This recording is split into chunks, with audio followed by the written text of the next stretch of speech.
What is up guys, Brix here, back with week 15 of building the feed hanger in Lego. Yes, 15 weeks. It has gone pretty fast, but also at the same time it hasn't, because I have just been hard out working on this thing pretty much every day for the past 15 weeks. But I have a couple parcels that have arrived that are just behind me on the windowsill. So without further ado, make sure to please like and subscribe, and we'll get right in to this week's segment.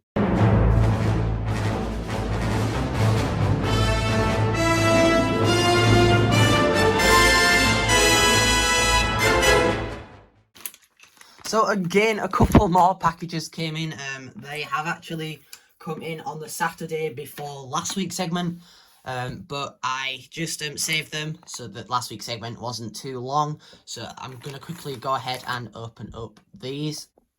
So starting off with the first package. So as you can see, there is literally just a ton of these tan archers in here. I'm really glad that all of these came in for like the tops of those over there. But I picked up 23 of these, I believe, for around 20p each, which is pretty good, but it's still quite an expensive piece to buy in a large quantity.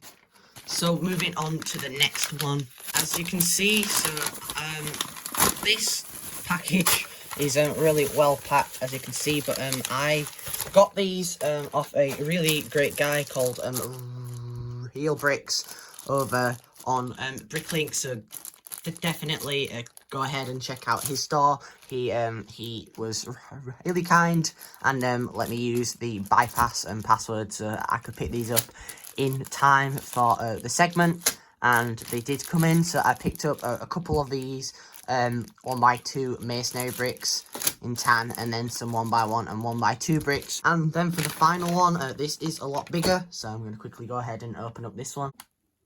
So not all of this is for the feed hanger, but I picked up a lot of trans dark orange here.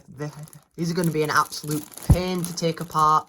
And then I picked up these, as you can see, pretty much all for other mocs and filler there, and then these for some crates when I get round to making those. And then I picked up a lot of the hinge plates again for like the curves, as you saw in last week's segment.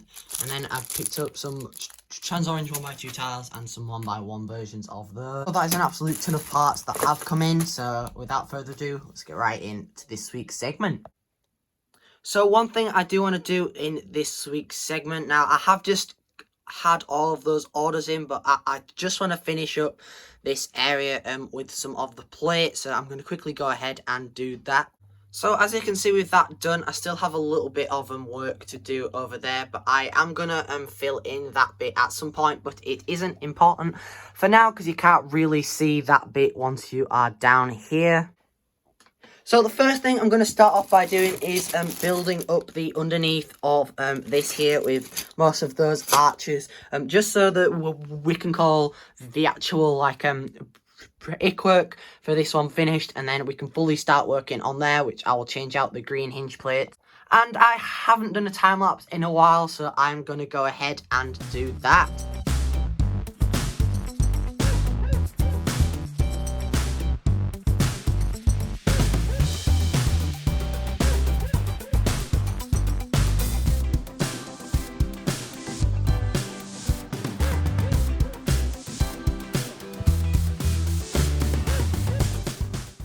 So as you can see, I managed to get those in. Now I will fill in all of the other gaps at a later date, but I just wanted to make sure that the design works the way that I want it to, and pretty sure it does. There's a couple gaps here and there that obviously can be fixed up, but like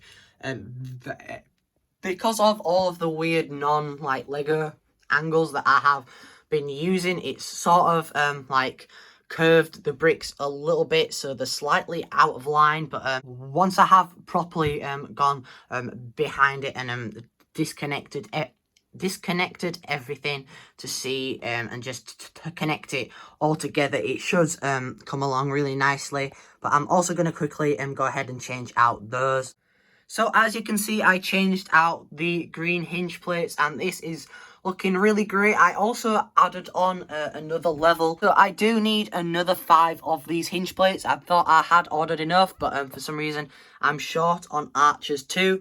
But as you can see, this is looking really great and exactly how I wanted it to look. So as you can see, I have disconnected the front side basically just by taking off that, and then it just comes right off, and then there's the other side there, but this all pretty much just lifts off anyway, so I'll be able to put in the lights a lot easier, and also I should be able to transport it a lot easier as well. But that is just how I'm going to put in the lights, if any of you were wondering. Now, these did actually come in like week 5, but I just never got round to putting those in. But I have just been keeping those in there so that when I do go to put in the lights, I'll pretty much be taking up most of these 2 walls. Now, I'm just going to open up this parcel route real quick. So, as you can see, I picked up some of these parts. I don't really know what they are, but they're for like the underneath of those, some more 1x1 bricks and such, and then some more of the hinge plates, as well as some dark orange 2x2s. So as you can see, another 2 more packages came in, so I'm going to start off with the box and then work my way down to the bubble mailer. So opening this one up, has a nice thank you note on there. I really like orders that come like this. But as you can see, there's a couple used parts in there, in green and dark tan for a mock, a bunch of 1x1 tiles in green, some wedge plates in green, and then the opposite way in 1x4s, and then some 1x3 versions. Just some normal 1x1s, some green slopes, some 1x1 dark tan tiles, some of these things, these wedge plates too, and then some more dark tan wedge plates there as well. And then opening up the second parcel. So in here there is 20 2x4 bricks to finish up the back wall, and there should be a couple others in here, and a couple more, and some of those inverted slopes I have been waiting for, so that is those. So obviously the green isn't for the feed hanger, but hopefully I'll be able to get some progress done with the tan. So that pretty much wraps it up for this week's segment. I got pretty much all the progress that I wanted to get done. If you have any thoughts or suggestions, make sure to go drop them down in the comments below. There's a link to my TikTok and Instagram down in the description. So make sure to please like, subscribe, and most importantly, take care, guys.